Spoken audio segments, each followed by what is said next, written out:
BFM Business, Intégral Placement, le face-à-face. Face à face ce matin entre Pascal Auclair et Ronan Blanc. Bonjour à tous les deux.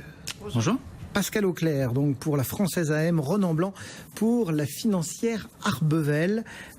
Comment analysez-vous les mouvements de marché? Il y a quelques minutes, François Monnier pointait la volatilité très faible des marchés. On a même finalement, après une période un peu de tension, du calme sur les obligations. Enfin, Pascal, comment à la Française AM vous regardez évoluer nos marchés en ce moment?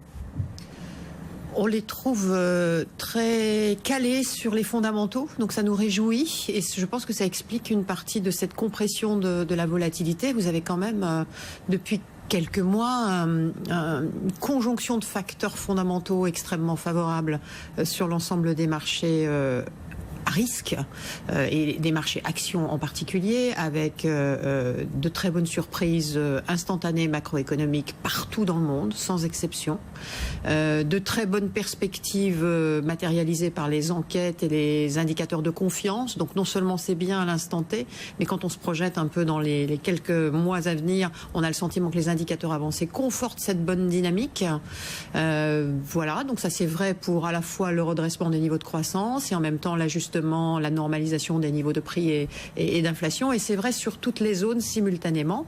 Et puis ce qu'on espérait, ce qu'on attendait sur la sphère plus microéconomique cette fois, celle des entreprises, l'inflexion favorable dans ce contexte macro porteur des niveaux de profitabilité et le redressement des chiffres d'affaires est en train de s'opérer depuis Q4. On voit s'afficher en effet des dynamiques à la fois sur les chiffres d'affaires et sur les résultats de façon très dispersée selon les secteurs bien sûr, mais on voit s'infléchir ça de manière favorable et donc on voit ces actifs risqués entamer extrêmement sereinement des trajectoires porteuses avec des indices européens qui sont en hausse de 4% depuis le début de l'année, des États-Unis qui sont un petit peu au-dessus, tout ça est assez synchrone et tout ça finalement contribue à un écrasement de la volatilité. Donc je dirais que c'est sous-tendu par de bons fondamentaux.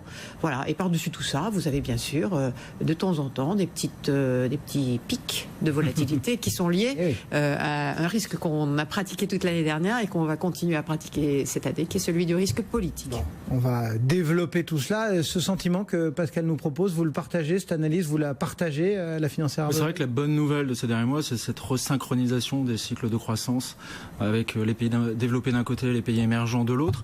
Dans les spécialistes des petites et moyennes entreprises, donc c'est vrai que cette remontée du terrain, des bons signaux conjoncturels qui sont accumulés ces derniers mois, c'est une réalité et c'est plutôt de bon augure pour l'avenir.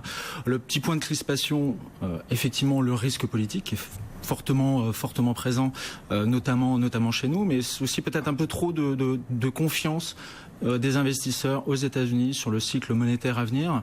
Le marché anticipe un relèvement des taux la semaine prochaine de la part de la Réserve fédérale. Après, Janet Yellen a été relativement clair. Oui, mais ce qui a fait du mal finalement sur ce scénario Fed, c'est ce qui s'est passé l'année dernière, parce qu'elle nous avait annoncé en début d'année 3 hausses de taux pour finalement n'en faire qu'une. Donc finalement, les investisseurs sont un petit peu encore dans cette idée de la politique du petit pas, alors que nous, on a plutôt en tête un cycle de resserrement qui va s'accélérer, parce que les signaux conjoncturels sont quand même extrêmement positifs. Le mouvement de reflation, il est réel. Cette reflation, elle est aussi centrée sur l'économie domestique, et ça, on parle même pas des plans de relance. Ça, c'est hors les plans de relance voulus par l'administration Trump. Et donc la réalité, c'est qu'on aura sans doute 3 voire 4 hausses de taux cette année et autant l'année prochaine. Donc le point de crispation sur lequel les investisseurs vont sans doute se focaliser au cours des prochaines semaines, c'est ce laxisme vis-à-vis d'un scénario un peu trop facile du côté de la Réserve fédérale américaine. C'est vrai, vous le disiez, Pascal, et tout le monde partage cette analyse. Tous les signaux macro et micro sont pour le moment ouverts, mais il y a tout de même toujours cette question du cycle de conjoncture. Et c'est vrai qu'aux États-Unis, on tire le cycle encore plus loin que l'histoire nous a appris qu'il était capable d'y aller. Oui, quand on regarde les statistiques historiques, vous avez raison, c'est un des cycles les plus longs, mais c'est aussi un de ceux qui a généré le moins d'excès. Pourquoi voulez-vous que ceci explose? Donc, sans parler d'explosion, ça pourrait juste... connaître la vie d'un cycle, quoi. Moi, mon principal point de préoccupation sur le cycle américain n'est pas tant le fait qu'on soit en dernière partie de cycle, oui, mais ça peut durer encore un peu, et pour peu que ce soit amendé d'un stimulus budgétaire qu'on n'attend pas cette année, parce qu'on comprend de plus en plus qu'il va être différé, mais pour la fin de l'année et pour l'année suivante, grâce à la politique de relance de M. Trump, je pense que ce cycle peut se prolonger. Moi, mon point de préoccupation sur le cycle américain, il est toujours le même, c'est qu'il est monomoteur. Et qu'aujourd'hui, quand vous regardez finalement la décomposition de cette croissance américaine, qui est somme toute modérée, c'est pas non plus un cycle d'emballement, il y a un seul moteur et c'est toujours le même, c'est celui du ménage américain qui consomme et qui contribue très fortement à cette croissance, alors que les autres moteurs, et en particulier l'investissement, sont en panne, avec un petit redressement récent sur le dernier trimestre de l'externe. Et ça devrait rester tel que vous le décrivez, ou bien dans le package, on va dire, Trump, le côté fiscal pour les entreprises, pour les capitaux situés à l'étranger, pourrait finalement venir donner un petit coup de booster justement à cet investissement des entreprises qui vont se retrouver aux États-Unis à la tête d'une manne qu'ils n'avaient pas jusqu'alors. De façon générale, je pense que le stimulus budgétaire de M. Trump est de nature à rééquilibrer la croissance américaine, en effet, au profit de cette manne fiscale pouvant être réutilisée par les entreprises pour déployer des projets d'investissement. Encore faut-il que la demande soit là pour les justifier. Donc il y a aussi ce sujet-là. Mais je pense que globalement, c'est de nature à rééquilibrer. Sur le moteur consommateur, je ne suis pas non plus totalement angoissée, puisque aujourd'hui, tout ce qu'on décrit, c'est-à-dire croissance, confiance, emploi, niveau de salaire en hausse mais modérément, tout ça contribue finalement à plutôt maintenir ce bon niveau de consommation. Il y a un tout petit point de vigilance récemment, c'est la baisse du revenu disponible des ménages, comprimée par la résurgence des prix, de l'inflation. Et donc là, on risque d'avoir un petit coup de mou sur le niveau de consommation. Pour l'instant, ils ont compensé ça, les ménages américains, en ponctionnant sur leur épargne. Mais bon, voilà, c'est le seul point de vigilance. Donc moi, je ne suis pas du tout inquiète sur le cycle américain. Et l'un et l'autre, je vous pose la question en démarrant sur comment jugez-vous les marchés, et vous nous emmenez tous les deux sur la rive américaine. Pas un mot de cette Europe qui est pourtant notre quotidien. Vous le percevez comment, ce marché européen et puis cette conjoncture européenne ? Et puis cette banque centrale, puisqu'on a parcouru tous ces aspects américains. Oui, tout à fait. Non, le marché américain reste quand même un élément directionnel d'importance, bien évidemment, notamment sur la partie monétaire, puisque l'enjeu en zone euro est d'éviter d'importer le resserrement monétaire américain. Oui, mais Mario Draghi hier nous a dit le resserrement, il arrivera aussi chez nous. Enfin. Oui, il arrivera. Enfin, c'est un rôle d'équilibriste qu'il a. Si on l'écoute, il y a eu beaucoup d'autosatisfaction, parce que quand on l'entend, finalement, la reprise européenne, c'est lui, l'inflation, c'est lui. Bon, plus sérieusement, la BCE a fortement contribué. La BCE a fortement contribué à la relance du crédit bancaire. Ça, c'est une évidence. Ce carburant vient pleinement alimenter la reprise en zone euro. Ça, c'est vrai également. La consommation s'est redressée avec un taux de chômage qui maintenant pointe plutôt vers le bas. Donc ça, c'est vraiment un élément de satisfaction. Maintenant, ce discours vers plus de neutralité, oui, appelle à un positionnement différent sur le programme d'achat d'actifs de la BCE, qui est toujours en cours, même s'il va baisser en montant à partir du mois d'avril. Également sur le taux de dépôt, qui est à moins 0,40, qui pénalise aussi un petit peu les banques. Donc au-delà de son discours d'hier, nous, ce qui nous intéresse, c'est ce qui va se passer demain.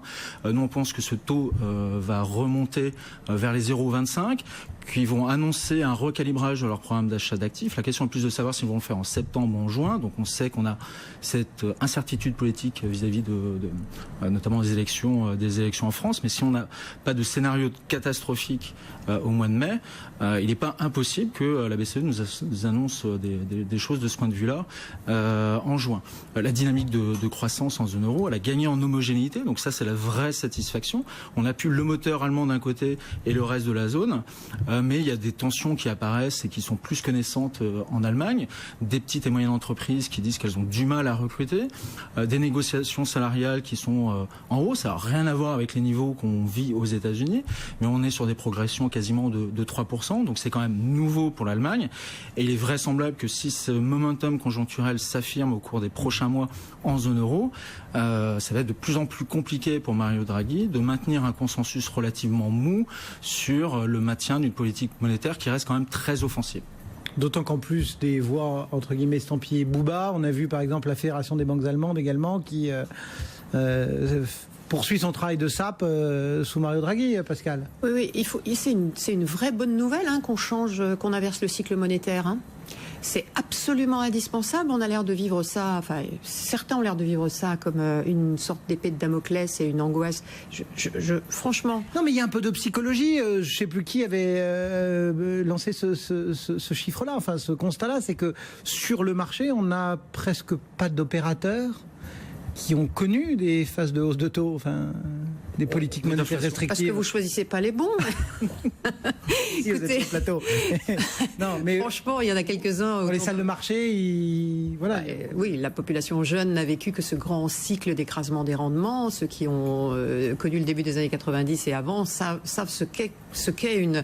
Alors, ceci dit, on sort d'une situation absolument exceptionnelle en termes de niveau de taux, et j'entends bien le stress que cela peut consister que d'en sortir. Mais il est absolument indispensable, compte tenu de ce qu'on décrit sur les fondamentaux, que ce cycle monétaire s'accélère aux États-Unis, et nous, c'est notre schéma central depuis très longtemps, et parfois nous avons été pris à contre-pied par le marché, mais moi je crois que maintenant ce mouvement très positif sur les fondamentaux doit s'accompagner de cette normalisation monétaire. Je suis très heureuse d'avoir constaté l'inflexion du discours de Mario Draghi hier, parce que je pense que c'est salutaire pour la zone euro, et je crois que nous serons en effet, comme vous le dites, surpris à la hausse par le rythme d'accélération de la normalisation aux États-Unis. C'est absolument indispensable, sauf accident économique évidemment, mais dans le contexte qu'on décrit, c'est absolument indispensable.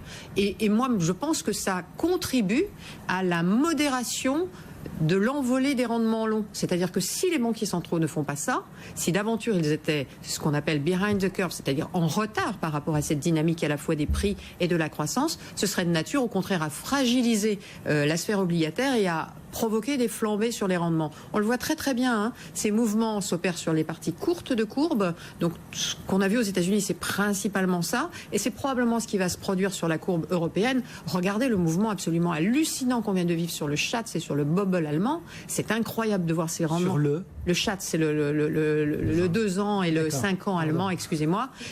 Cet écrasement des rendements qui est lié à la politique de quantitative easing de la BCE, et puis aussi un peu au stress politique en Europe, ce mouvement-là, il est injustifiable par les fondamentaux, et si la Banque Centrale Européenne ne normalise pas sa politique monétaire et ne préannonce pas un certain nombre de mesures de nature à modérer ça, on va clairement être en dichotomie complète entre les niveaux de taux et la situation économique.